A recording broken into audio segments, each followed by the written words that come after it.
So tell us, we got to talk to you for like 4.25 minutes, which is about the time that it takes Arnie and I to fill up 60 gallons of fuel.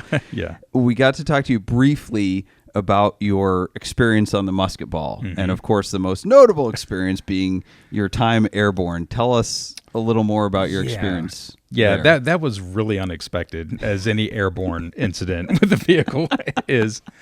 But so the quirky thing is that it's this glorious shade of 1990s kind of tealish seafoam green car. And so for our team name for John Ficarra, it was called the Flying Pistachio. So that was the solo team name for this car. Little did I know it would become accurate. And so we're going across the U.S. I get to Oklahoma, and I've got to make a fuel stop. And we're on the tollway, and there's those Oasis, gas stations like we've got up here in Chicago and on the turnpike here. And so it was kind of an unexpected fuel stop because I was chasing some guys in a TDI Jetta, and it was actually Wesley who I'd chased in the Southern Classic. And so I just had the Saturn pegged across the tollway in the middle of the night. So this is not a leisurely drive. No, it was spirited, within the confines of a 1997 Saturn automatic. But if you get ahead of him, you gain a position. Yes. It is racing on public highways, allegedly. Allegedly, yes. Okay. Yes. It is a competition to see who can get there first. And so, the little car ran like a train, but of course I just had it pegged across that part of the country. So I was burning gas faster than I expected. And that car it had a 20-gallon cell in the trunk, so I could refuel it by myself in less than 5 minutes. And so I was like, no big deal. I've just got to make a fifth stop. I'll just take care of that. Here in Oklahoma, got to make an unexpected stop and see the sign for the Oasis, start to pull off. It was one of those left-hand exits, and pitch black, where the exit is, but you could see the bright white lights of the gas station in the middle of the turnpike. And so I get off the exit, and I've actually had to go back onto Google Maps and look at this to understand what really happened. And it makes sense if you look at that satellite view of the Oasis. And so basically I come off on the left exit. I overshoot the car entrance, because I just didn't see it. And so I end up on the truck side of this gas station. But I know I've got to get further in to of course get to the gas. And so there's this line of like 40 trucks that I've got to go past and then figure out how to weave around. And I wasn't going unreasonably fast. I was going faster than you normally would in a parking lot because it's 3:00 in the morning and I'm just trying to scoot through and make a quick pit stop. So I get past There's no speed limits on off ramps. No, yeah, I didn't, it wasn't posted. Right. So make it past this row of trucks. I get to the last trailer that I can see. It's a flatbed, so I can see that there's no buildings or anything in front of it. And I just whip the wheel to the left. And unbeknownst to me, there's this concrete island that's there to separate traffic out of the truck area. And just instantaneously, just this loud bang. And things started to float up in the car from the seats. Things start flying through the air.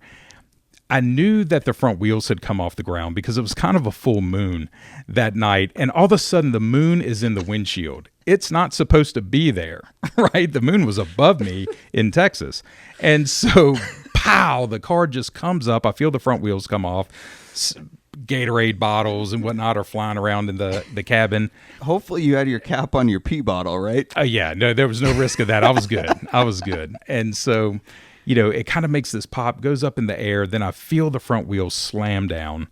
And then almost instantaneously, I had cleared the concrete island. And so the front wheels drop off and I just hear the frame drag across the island. And then right after that, I went right to the gas pumps where I was supposed to go. And just sliding in like just kind of slide in Dale Earnhardt style. Yeah, there it is. And so I kind of popped out, did a little ta-da, and luckily there was no one around. Like I said, it was like 3:00 in the morning. I planned that. Yeah, completely went as planned. And so I hop out, and the car didn't shut off, so the engine was still running. Shut the car off, pop the trunk, dumped fuel in it, popped the hood, looked in the engine bay, checked the oil. Everything in the engine bay was where it was supposed to be. And I walked around the car. None of the tires were flat. I think what really saved the front end of the car is because it was a 4-speed, I ran taller tires to lower the RPMs on the highway. So I think that's what saved the front bumper, because now look, the front bumper's there. Everything's fine. I just did kind of a quick glance under the car. I didn't see anything hanging off the bottom of it. So finish the fuel stop, start the car. It starts back up. The headlights come back on. Start to ease out of the parking lot, turn the steering wheel. There's no noises, nothing's grinding. Get onto the entrance ramp, actually take my hands off the steering wheel, and the car's tracking straight. So somehow a miracle in my mind has happened that, I didn't completely trash the car in Oklahoma. So then I take off back onto the interstate and run about another 800 miles. And that's when I got to Kingman, Arizona. And what I didn't know had happened to the car is, if you're familiar with the Saturns at all, they have that front stabilizer bar that goes around the front. It bolts to the frame and then actually goes into the control arms with some bushings. I had sheared the bolts off of the stabilizer bar. It's a good thing. Yeah. Yeah. And then actually cracked the threaded end where it goes into the control arm. Well, as some kind of miracle, I ran 800 miles further at the top end of a 97 Saturn's performance. Which is like 80 miles an hour. Yeah, downhill. Yeah, it was pretty quick. And cross Flagstaff, and end up for making a last fuel stop in Kingman, Arizona. Stopped, same thing, fueled the car, checked it out. Got back into traffic on the interstate, brushed the brakes, and everything broke loose on the driver's side. Finally, the control arm had just, the control bar had just, or the stabilizer bar had just snapped, and everything came apart, and the car just was not drivable. As I got to the second Kingman exit, and I pulled it off and had to figure out what I was going to do from there. So what did you do? So because in Cannonball, you can never give up. No, that's right. That's right. So it was like 5:00 in the afternoon, and things are just starting to shut down. And so the first thing I did is got on my phone, found a repair shop, because I knew the car wasn't going to get fixed today. Like I could see the parts hanging off the bottom. I'm like, that's not going to be a roadside fix.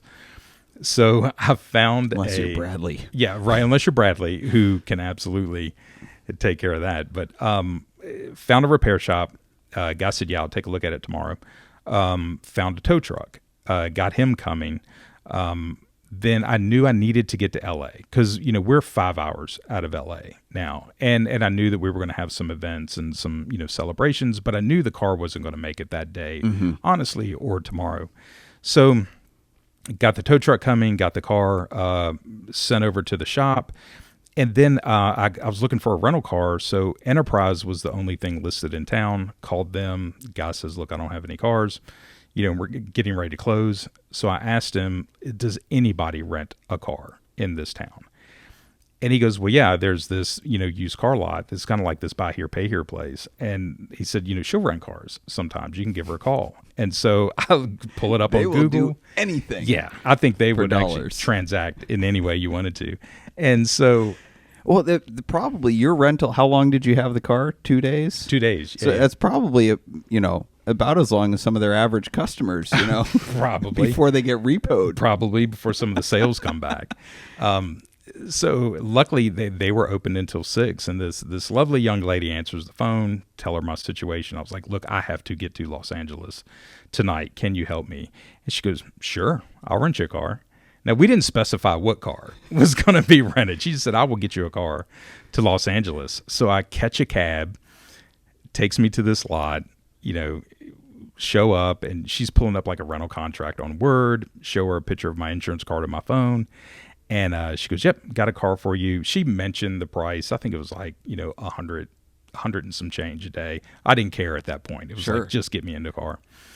Yeah, because at this point we're still racing. This is what people need to understand. Even if you break, the race is not over. Because that's right. Especially in a 100 horsepower race, a lot of other people have broken. So you want to be the first of the broken. Yes, people. yes. Like we're carrying apps that are showing us all the dots going across the country, and even though I had no chance of winning, I was a solid mid-pack car at this point. So to your point, like I've got to go. Yeah, the first of the losers. Yeah, and so we get this contract settled out, and she slides these keys over, and it's a Nissan Altima, which I saw Nissan. Okay. I thought that's okay. Hold on. Yeah. I gotta stop you. I didn't think of this earlier, but somebody sent me.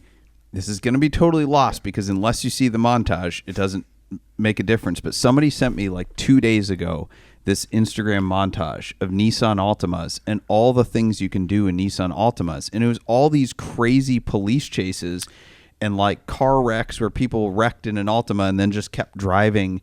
And it was just saying like how amazing the Nissan Altima was in this incredibly weird ghetto way because there's all these police chases where they get out of, you got 3 Tahoes surrounding them and the Altima just goes right through. So it's funny that you contributed. I promise to that. you this Altima had been in one of those videos. this car had been chased by the police at some point.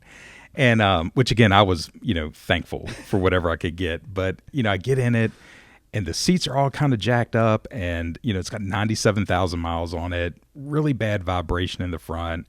Kind of smells like Hot Pockets and regret on the inside. There's some stains going on inside. It had no gas in it, and Monica Lewinsky was in the car. The car had a story that I was not interested in on that night, and so take off, get going, and make it to Los Angeles about 10:30 that evening. And I think I came in only about like 10 minutes or so before you guys did. Well, so I'm looking at my notes and it says that you finished in 39 hours and 37 minutes, which I think was I thought that was our exact time. I don't remember because it wasn't first, so it becomes a blur.